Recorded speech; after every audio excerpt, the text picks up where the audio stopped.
देखिए दोस्तों, जो क्वेश्चन समस्या वाले थे थोड़े मैंने पहले करवा दी थी, समीकरण बनाना वगैरह सब कुछ मैंने बता दिया। अब ऐसे क्वेश्चन रह गए हमारे पास में जिसमें समीकरण आपको ऑलरेडी दे रखा है, भी कुछ मेहनत करने की आवश्यकता ही नहीं है। केवल और केवल आपको ऐसे बताना है। जैसे क्वेश्चन नंबर 2 है 3.2 का, उसमें आपको ऐसे पूछा जा रहा है कि कौन सी रेखा है, मतलब रेखा ऐसी है, प्रतिच्छेदी है या फिर समपाती है या फिर समांतर है, ये आपको बताना है। तो जब ऐसे क्वेश्चन आ जाए ना कि रेखाएं बतानी है, संगत असंगत बताना है, हल बताने कितने हल है, तो इनका केवल एक ही तरीका रहता है, जैसे a1 बटा a2, b1 बटा b2 और c1 बटा c2। मतलब आपको कंपैरिजन करके बताना पड़ेगा। और वो मैंने जैसे पिछले वीडियो में बताया भी था, बेसिक जो वीडियो करवाया था मैंने, छोटा वीडियो है, आपको देखना जरूर है, उसको देखे बिना ही क्वेश्चन समझ में आने वाले नहीं है। ठीक है, तो दोस्तों देखिए कैसे होता है, समझना थोड़ा। मैंने कहा कि जो ये समीकरण होते हैं ना वो ऐसे होते हैं, जैसे पहला जो समीकरण होता है वो होता है a1x + b1y + c1 बराबर 0। ऐसे दूसरा समीकरण होता है a2x + b2y + c2 बराबर 0। अब देखो, जो a1 का मान होता है वो पहले समीकरण में x का जो गुणांक होता है, मतलब x से कुछ गुणा हो रखा है, यहाँ पे आपने देखा 5 हो रखा है, तो a1 बराबर कितना आया 5। ऐसे b1 का मान कितना आया -4। देखो b1 के ऊपर है ये 4 है, लेकिन माइनस भी लेना है। फिर c1 का मान कितना आ रहा है मेरे पास में 8। ऐसे देखो a2 का मान निकालूंगा तो कितना आ रहा है 7, b2 का मान कितना आ रहा है 6 और c2 का मान कितना -9। अब आपको क्या करना है, जब कंपैरिजन करना है a1 के बटे में रखना है a2 को, b1 के बटे में रखना है b2 को और c1 के बटे में रखना है c2। तो देखो मैं रख रहा हूं, समझना थोड़ा। a1 का मान मेरे पास में है 5, कितना है 5, और देखो a2 का मान है 7। फिर आगे देखो b1 का मान है 4 के और यहाँ पे है 6 b2 का, c1 का मान है 8 और c2 का मान है -9। जो कुछ कट रहा है उसको काट सकते हो, जैसे ये तो कट ही नहीं रहा किसी के भी पार्ट, इसमें 5/7। फिर आगे आ रहा है -4/9, तो ये कटेगा 2 के पार्ट ऐसे, लेकिन -2/3 आएगा, तो -2/3। और ये किसी से कट नहीं रहा, तो 8/-9। मेरे को ये बताओ ये कैसी कंडीशन हुई, जैसे a1 बटा a2 बराबर नहीं है, ये देखो ना, तो ये इसके बराबर है ना, ये इसके बराबर है, कोई सही पद बराबर नहीं है, तो मेरे पास में कंडीशन आ गई a1 बटा a2 not equal to b1 बटा b2 not equal to c1 बटा c2। मतलब ये वाली कंडीशन देखो कब आती है समझना, इसमें कौन सी रेखाएं आती है, जब भी ये कंडीशन आती है तो ये रेखाएं बनाती है प्रतिच्छेदी। प्रतिच्छेदी रेखाओं में देखो मैं आपको बता दूं, इसके अलावा आप ये भी बता सकते हो इन रेखाओं से कि एक हल होगा, क्योंकि प्रतिच्छेदी रेखा का मतलब होता है ऐसी रेखा, एक बार तो जैसे यहाँ पे क्रॉस ऐसे क्रॉस करेगी एक बिंदु पे, अब जिस बिंदु पे क्रॉस करती है वही तो उसका जो हल होता है वो वहीं पे रहता है। तो यहाँ पर केवल एक बार क्रॉस कर रही है तो एक हल होगा, और प्रतिच्छेदी रेखाएं है एक हल होगा, और आप कह सकते हो जहाँ पे हल होता है वहीं पे क्या होती है रेखा, मतलब संगत होती है। ठीक है, तो ये बात यहाँ से हुई। अब आपको इसी प्रकार से जैसे थर्ड क्वेश्चन है इसी का, सेकंड का थर्ड क्वेश्चन है, इसमें भी देखो a1 का मान मेरे पास में आ गया 6, b1 का कितना -3 और c1 का कितना 10। ऐसे a2 का मान आ गया 2, b2 का -1। देखो यहाँ पे y से कोई गुणा नहीं है, हमें दिखाई नहीं दे रहा, लेकिन एक मान सकते हैं ना भाई माइनस का एक गुणा हो रखा है, और c1 का मान कितना 9, सॉरी c2 का ना। अब आपको वही काम करना है कि a1 के बटे में रखना है a2 को, b1 के बटे में रखना है b2 को और c1 के बटे में रखना है c2 को। भाई कुछ अलग थोड़ी करना है आपको, पूछ वही रहा है। देखो इनमें से कोई सी भी बात पूछे आपसे तो आपको जानकारी इसी आधार पर देनी है। उदाहरण के तौर पे जैसे मान के चलो आजकल सभी के पास आधार कार्ड है, तो हर एक डिटेल अपनी आधार कार्ड से अटैच रहती है, तो वैसे ही कह रहा हूँ कि ये इसका आधार कार्ड है, आप ये मान के चलो, इन्हीं से आप ये जानकारी बता सकते हो उसके बारे में। तो देखिए मैं रख रहा हूँ मान, कैसे रखूंगा a1 बटा a2, a1 का मान मेरे पास में 6, a2 का मान है 2, ठीक है 6/2। फिर b1 का मान है -3 और c2 का मान है -3 कितने 1। फिर देखिए c1 का मान है मेरे पास में 10 और c2 का मान है 9। कुछ कट रहा है क्या, देखो ये कटेगा 2 के पहाड़े से 3 बार में, ये एक बार में, इस माइनस से माइनस कैंसिल हो जाएगा, और ये कुछ कट ही नहीं रहा, तो मेरे पास में देखो कंडीशन ऐसी बनेगी a1 बटा a2, भाई ये तो बराबर हो जाएंगे ना, जैसे मेरे पास में फाइनल आंसर आ गया 3/1 बराबर है 3/1 के, लेकिन बराबर नहीं है 10/9 के, नहीं है ना बराबर। तो बस इसमें देखो कैसे रहेगा, जैसे a1 बटा a2 इक्वल टू b1 बटा b2 और नॉट इक्वल टू c1 बटा c2। ये बात आ गई ना समझ में कि मेरे पास में आ गया a1 बटा a2 बराबर है b1 बटा b2 के, लेकिन बराबर नहीं है c1 बटा c2 के। ये दोनों बराबर है लेकिन ये बराबर नहीं है। तो ऐसा कंडीशन देखो, ऐसी कंडीशन कौन सी केस में आती है समझना थोड़ा। जब भी इस प्रकार की कंडीशन आ जाती है तो रेखाएं होती है कौन सी, देखो प्रतिच्छेद दिशा में हो गई, जब तीनों ही बराबर आ जाते हैं तो समांतर होती है, और जब दो बराबर आ जाते हैं एक बराबर नहीं आता है तो वहां पर होती है रेखाएं कौन सी, समांतर रेखाएं। ठीक है, समांतर। हाँ, तीनों बराबर आती है तो प्रतिच्छेद वो होती है समपाती। ठीक है, थोड़ा सा ध्यान रखना समांतर रेखाएं। अब देखो समांतर रेखाएं तो ऐसी होती है ना जैसे रेल की पटरी होती है, ये कहीं को क्रॉस करती है क्या, नहीं करती है ना, तो क्रॉस ही नहीं करेगी तो हल कहां से होगा, तो आप लिखोगे कोई हल नहीं होगा। अब कोई हल ही नहीं है तो ये असंगत होगा ना, बस ये तीनों जानकारी आपको देनी है। वैसे यहाँ पूछा जब रेखाएं है तो हम साथ में ये भी दे देते भाई, अपने समझ में तो आएगा ना। अब देखिए बात करते हैं क्वेश्चन नंबर 3 की। कैसा कैसा क्वेश्चन है, आपको केवल संगत और असंगत बताना है, जिसमें ये कर रहा हूं ना वैसे बताना है।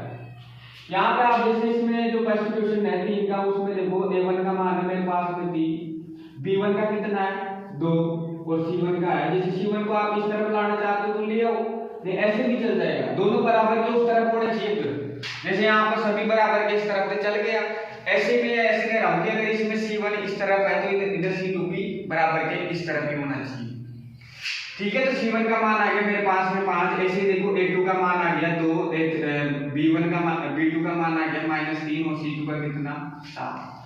आगे बात समझ में, इसमें कुछ नहीं किया, देखो ये a1 b1 c1 a2 b2 c2। अब आपको कंपैरिजन करना है कि a1 के बटे में होता है a2, b1 के बटे में होता है b2 और c1 के बटे में होता है c2। रखिए मान, रखिए 3/2, क्योंकि a1 बटा a2 बोले तो 3/2। फिर आ गया मेरे पास में c1 b1 बटा b2, तो देखो 2/-3, फिर c1 बटा c2 बोले तो 5/7। देखो कुछ भी कट तो नहीं रहा और कट भी नहीं रहा, लेकिन ऐसे भी आ रहा है कि जैसे बराबर नहीं। अब बराबर नहीं है तो देखो ऐसी कंडीशन आ गई है a1 बटा a2 not equal to b1 बटा b2 और नॉट इक्वल टू c1 बटा c2, तीनों ही बराबर नहीं है। अब तीनों बराबर नहीं है तो देखो रेखाएं कौन सी आती है जो तीनों बराबर नहीं होते, यही कंडीशन आ गई क्या, तो रेखाएं प्रतिच्छेदी है, एक हल होगा तो संगत भी होगा ना, तो आप डायरेक्ट लिख सकते हो कि क्या होगा, संगत हल होगा। ठीक है, संगत हल होगा।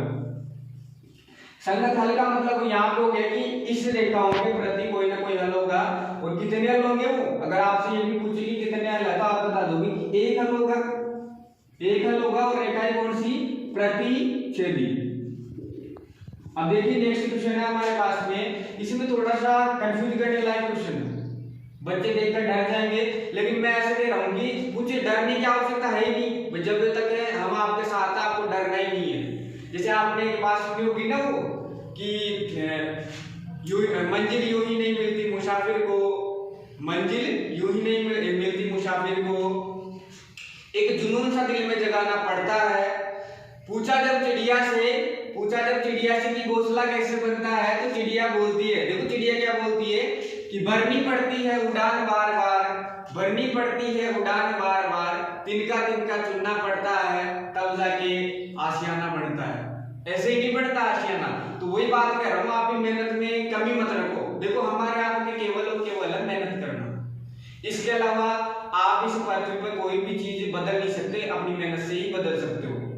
ठीक है ना, इसमें कोई निष्पक्षता नहीं है, जो मेहनत करेगा वही प्राप्त करेगा, सीधी सी बात है। तो आप मेहनत करते रहो, उम्मीद करता हूँ आप एक अच्छे रिजल्ट के साथ में जैसे अपनी जो आगे वाली जो लाइफ है उसकी शुरुआत करो।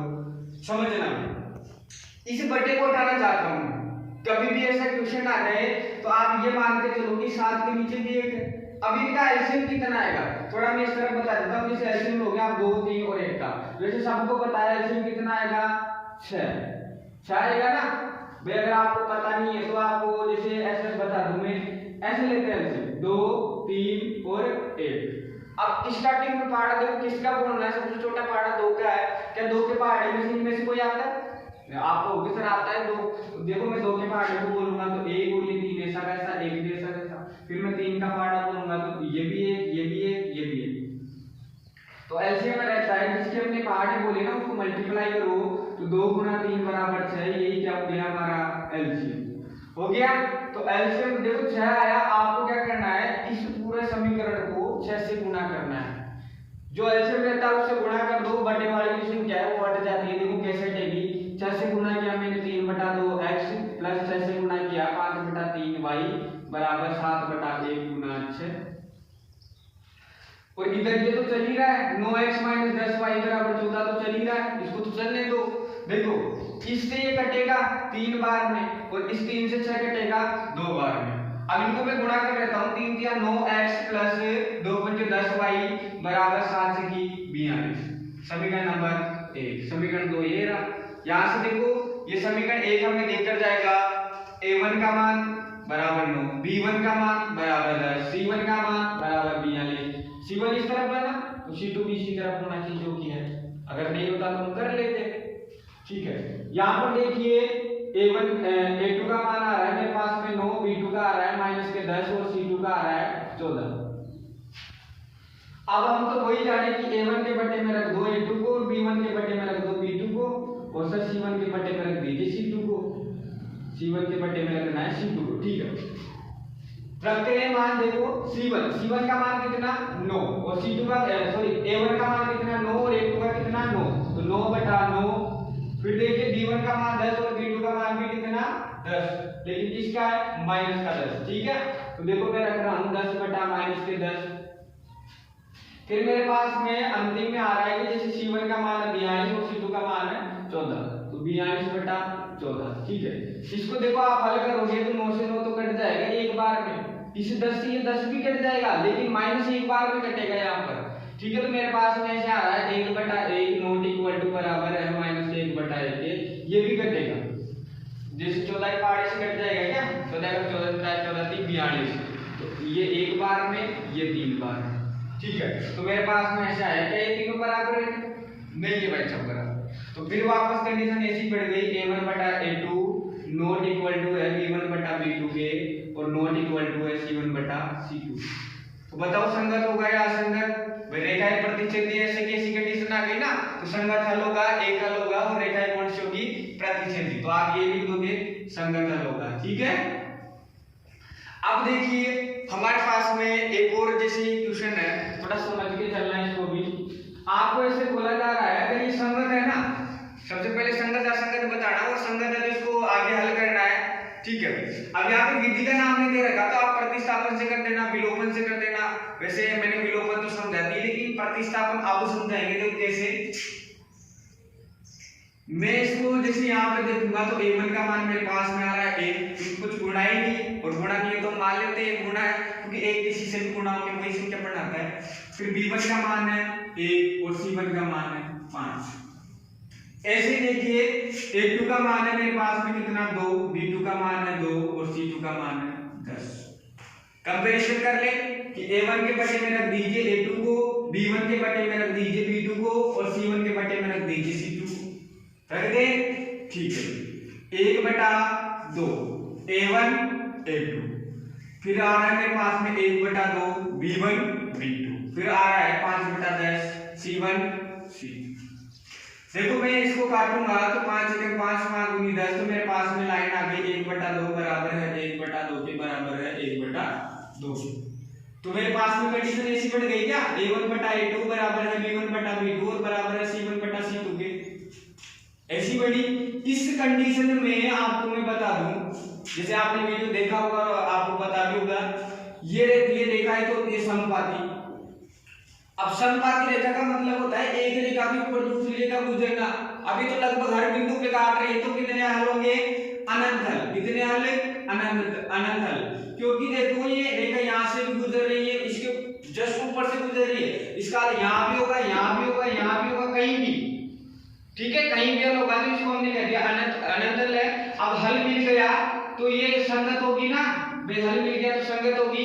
अब इससे क्वेश्चन जो ये समीकरण आए इनको हम हल करेंगे प्रतिस्थापन विधि से। प्रतिस्थापन विधि हमें ये कहती है कि आपको जो कोई भी समीकरण है उसमें से पहले किसी एक का मान निकालना है और दूसरे समीकरण में उसको प्रतिस्थापित करना है। तो देखो कैसे करना है, मैं समीकरण 1 से लिखता हूँ, समीकरण 1 से। समीकरण 1 मेरे पास में है x + y बराबर कितना है 5। यहां से मैं इस x का मान निकाल सकता हूँ। तो देखो x बराबर क्या आ जाएगा 5 तो है, ये y इधर से इधर जाएगा तो माइनस का y। इसको मैं समीकरण 3 मान लेता हूँ। आप कहोगे सर समीकरण 3 से मान को किस में रखें 2 में। जिस समीकरण से आप x y का मान निकाला तो उसमें मत रख देना, इस चीज का आपको खास तौर पर ध्यान रखना है, ठीक है ना। तो देखो मैं इस x के मान को इसमें रखता हूं समीकरण 2 में। आप कहोगे समीकरण 2 में x का मान रखने का, तो देखो मैं रख रहा हूं, कैसे रखूंगा 2x इस x की जगह पे रखना है मेरे को 5 - y, 5 माइनस का y, फिर आगे देखो प्लस के 2y बराबर कितना 10। ऐसा कर सकते हो। तो मैंने अपनी तरफ से कुछ नहीं जोड़ा, केवल और केवल इस x की जगह पे इस गोले में ये वाला मान रखा है ब्रैकेट वाला। मैं गुणा करूंगा 2 × 10 माइनस 2 × 10 माइनस कितना रहेगा 2y, ठीक है। 2y प्लस के 2y बराबर कितना 10। इस 2y से 2y कटेगा। अब देखो यहाँ पे मैं आपको बता दूं क्यों नहीं आएगा, क्योंकि अनंत हल हर एक प्रत्येक बिंदु पर हल रहेगा, तो आप इसको आगे हल नहीं कर सकते, लेकिन वहां पर आपको जैसे एक हल वाला ही मिलेगा क्वेश्चन, ठीक है। तो आप उसको हल करके x और y का मान बता सकते हो। जैसे यहाँ पर तो सारा ही बराबर आ गया, अभी बराबर आ गया ना, इसका मतलब यही है कि इसके प्रत्येक बिंदु पर हल है। अब हम क्या x के मान बताए और क्या y के बताए, हर एक बिंदु पे हल आ रहे हैं, ठीक है। तो आपको इस प्रकार से इस प्रश्नावली को हल करना था। अब देखिए मित्रों, अगर आपको फिर भी ऐसा लगता है कि कोई क्वेश्चन ऐसा है जो 3.2 में आपको नहीं आ रहा है, तो आप कमेंट करके बताइए। और देखो हो सके तो आप मेरे वीडियो को लाइक शेयर जरूर करिए, ठीक है। धन्यवाद।